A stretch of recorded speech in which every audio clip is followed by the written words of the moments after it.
Good day everyone, and welcome to today's video where I am feeling very nervous. So today I'm going to be telling you guys a story from my past that I've just never talked to you guys about, except for in my book. If you guys read it in real life, then you probably will know the story, but this is gonna be a lot more detailed. So anyways, I've been inspired by the videos that Shane Dawson has been creating where he dives into his past and some of his past relationships and, you know, meeting those people again after a long period of time, confronting them, talking about an experience that they had. And I wanted to do that with someone who was a very important part of my journey of life and just also my gay journey. So I didn't come out till I was 21 years old, or 20 years old, and I came out to myself. Obviously I didn't come out on YouTube till much later than that. So anyways, before I had come out online, I had this whole secret life of discovering my sexuality and figuring those things out that I never really got the chance to share those stories with you guys because I was so afraid of coming out online and I wasn't confident in who I was. But guys, I had this whole secret life while I was making YouTube videos of, I don't know, experimenting with boys and just kind of figuring everything out. And I want to tell you guys the very beginning of that journey. This is the story of my first kiss, and not necessarily my first boyfriend, but my first guy that I dated. So the boy we're going to be talking about today is Cameron. And in my book, if you guys read it in real life, his name in the book was Mike. Now, if any of you guys are longtime subscribers of mine, then you may have been part of the investigation of figuring this all out, because there were some videos where I had talked about very vaguely about some of my personal experiences without giving a he or she type of vibe, but you guys made the connection very clear in a couple of videos. I was emotionally invested in someone else, and things ended up not turning out the way I planned or wanted them to be, so yeah, it just kind of dealing with my first I don't know, painful feelings on the inside. But I ended up hurting Cameron pretty bad, and I feel like I've never really talked about a situation where I was in the wrong or I was the bad guy. I feel like my stories that I share and most people want to talk about all the times that they've been hurt, but I'm here to admit that I was in the wrong about how I handled this whole situation that ended up going down between us. And so I just want to have an open conversation with you guys. And then in the next part of this video, I'm going to be meeting up with him tomorrow, and we're going to be talking about this whole situation of what went down between us, and we haven't talked in 6 years about this. I'm extremely nervous about it, but I want to sit down and talk to you guys first about my side of the story and kind of just give you a little bit of a background before we end up talking tomorrow. I guess without further ado, let's get on with the story. So like I said, I didn't come out till I was 20 years old. So there really wasn't a chance for me to have a first kiss or a first boyfriend until that point, because growing up in a society where, you know, we're taught boys like girls and girls like boys, you're kind of brainwashed into thinking that it has to be that way. So boys were never an option in my head, even though I had feelings towards them and I just could never act on them. So that's why my first kiss didn't end up happening until I was 21 years old, and this was my real first gay experience. So anyways, it all began at VidCon in 2012. So I was just super excited to go to VidCon. VidCon's always been super fun to meet you guys, but also just a really great place to hang out with friends and just reconnect with people that I haven't seen in a while. So I end up first thing going to a party when I arrive at VidCon, and it's almost towards the end of the party and people are already turned up, and I'm just okay, why are there 16-year-olds in this party turned the hell up? But I was you know what? I'm thirsty. I need a drink. I'm 21. I'm ready to party. So this boy comes up to me, and his name is Cameron, and he is hey, would you like a drink? And I was hey, yes, I would. So he goes off and gets me a drink, and once he gets it to me, I'm just okay, bye.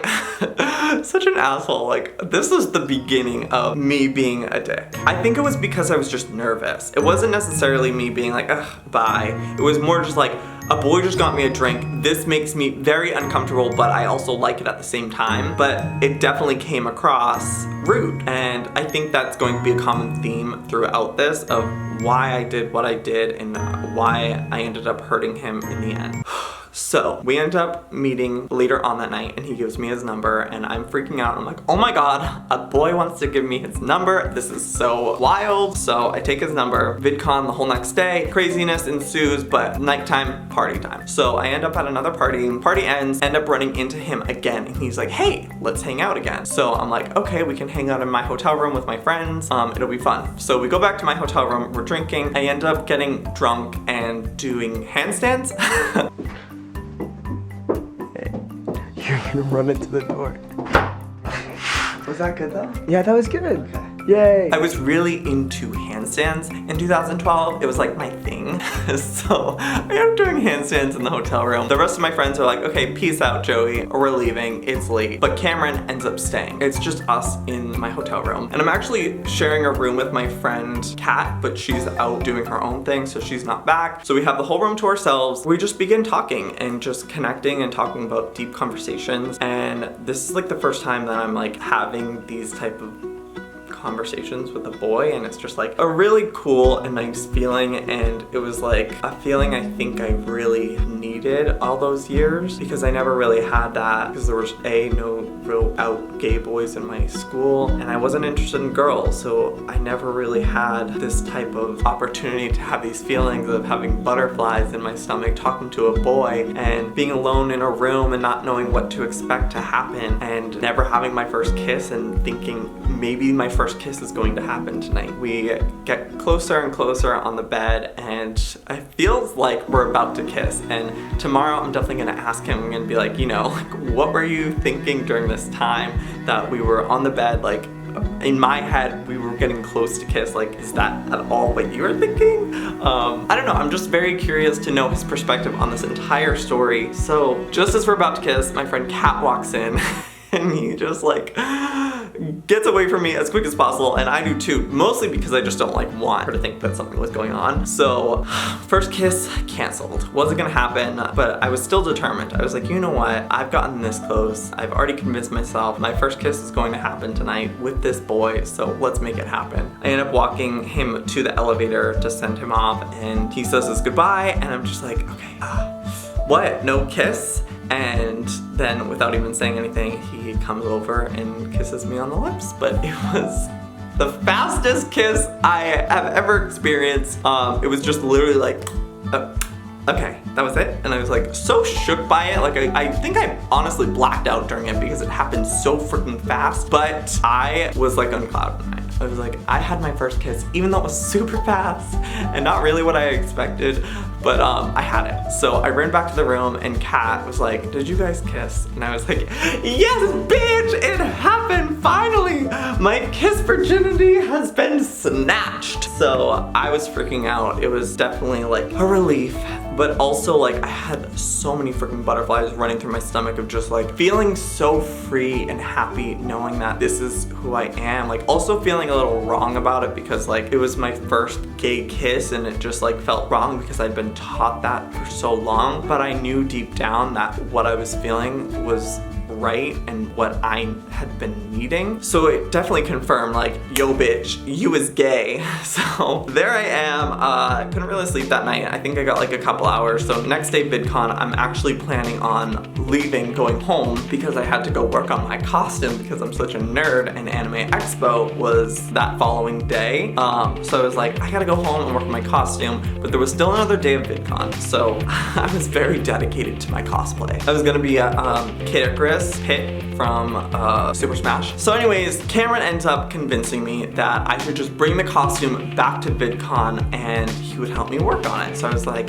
okay, this boy really likes me and I wanted more kisses. So I was like, you know what? Okay. So I drive back to my apartment in LA, pick up all my cosplay supplies, bring it back, and working on my costume in Kalel's room because she's also going with me to Anime Expo. I'm going to Joey's room because we're gonna work on his cosplay. There's so much stuff around, I'm afraid to walk I know. There's a lot to do. It's gonna work out. It's gonna work out. Here we go. There's like a party that night that we're going to. Anyways, skip forward. We end up, he ends up offering to let me stay at his hotel room. And I'm like freaking out. I'm like, oh my God, first kissing a boy and next he wants me to sleep over. Like, what the hell does that mean? Like, I'm nervosa. I don't think I'm ready to like take that next step of, you know, the next step. So I'm like, okay, Joey, this boy is very sweet. He's not going to try anything on you, or if he does, like, you don't have to do anything you don't want to do. So we end up going back to his room, and again, we have like these deep conversations just about life and stuff, and it's again just really nice being able to talk to another gay guy about these things. And finally it leads to what I'm going to consider like my real first kiss, because it was like a more passionate, real, long, strong kiss. And then we end up making out, and I had no freaking clue what the hell I was doing. Like, I just had my first little peck 24 hours before, and now like I have a tongue in my mouth and I don't know how to, you know, continue this. But then something pops in my mind and I'm like, okay, my friend told me when she had her first makeout experience, all she did was mimic what the person was doing with their mouth and tongue. I was like, okay, this is what I gotta do. So I just was copying whatever he was doing. And again, I'm gonna ask him about this tomorrow. Like, did he know that it was my first kiss? Like, what was his feeling? Was I good? Was I bad? Oh God, maybe I won't ask that. I don't know. So yeah, we end up making out. Don't go any further than that. He actually is the one who's like, hey, I want to take this slow. And I was like, oh, for you, bitch. I was nervous you were gonna want to take this somewhere, because I was already just extremely overwhelmed by everything. Like, my heart was literally beating out of my freaking chest. I thought I was going to have like a heart attack. So I ended up passing out, falling asleep, and that next day was our goodbye. He was flying back to Arkansas and I was staying in LA, and I was pretty devastated. I was like, this sucks. Finally, I've made a connection with a boy and I feel comfortable around him, but he's flying away and he won't be back. So until like another VidCon or something. So I was like, damn, this sucks. At the same time, I really enjoyed his company. I was like, you know what? Like, I want to see where this goes, and I can handle long distance. That's fine. So we begin texting a lot, like every single day. And finally, we make the plans that he's gonna come out and visit, and that we were both so freaking excited. We were just like excited to see each other again. And then one day,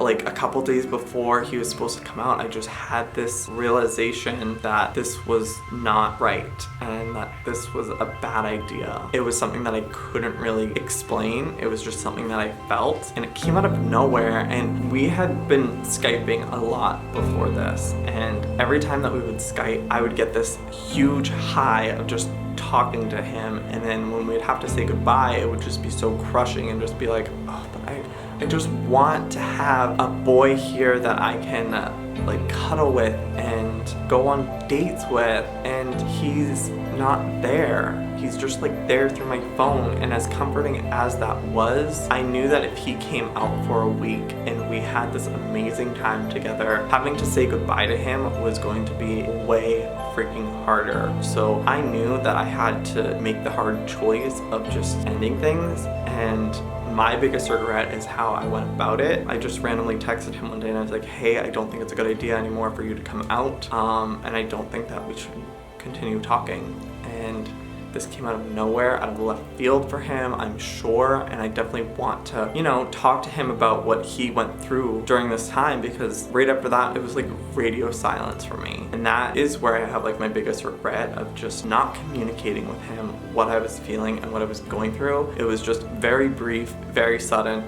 And he was very sweet about it. Like, he responded and I was just like, I totally understand, like, please, let's still be friends. And I was like, yeah, of course we'll still be friends. And that was a lie on my part, because I didn't end up talking to him again. Maybe like a couple of times, like, we ran into each other, but I just like ended things so abruptly, and I just felt so bad then, and I still feel so bad now, especially looking back at how I handled the situation. And after all the experiences I've been through with boys and just how they've treated me, just knowing that I put someone else through that, that just kills me so much. So I think that's part of the reason why I want to reconnect with him and kind of just apologize to him about everything that I did and kind of know what I put him through exactly. Just get his side of the story. So I'm excited, but I'm also nervous about tomorrow meeting him. I was on his Instagram and I saw that he was in town, and I reached out to him and I was like, hey, would you want to do a video with me? And he said yeah. So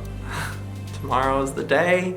I'm freaking out, I'm nervous, but I'm also excited because it would be nice to have him as a friend in my life. Even though like I'm super happy with Daniel and he has a boyfriend, I don't see why we can't still be friends. So tomorrow, we're gonna talk and I'm going to apologize and get his side of the story. Wish me luck, guys. I'm nervous, but again, I'm excited to see what happens and okay, so I guess tune in tomorrow to see what ends up going down. I don't know if he's gonna be mad at me, if what he has to say, but it should be dramatic and some nice tea for you guys. Okay, well, wish me luck. I'm ready for this. I'm ready, but I'm also nervous. Unfortunately, you had to be a dick, but that's okay. We all have to be a dick sometimes. Then I started getting like all these death threats and things like that, and people would tell me like to not talk to you and not to tweet you and to stay off of his Instagram, and That's obviously so intense. but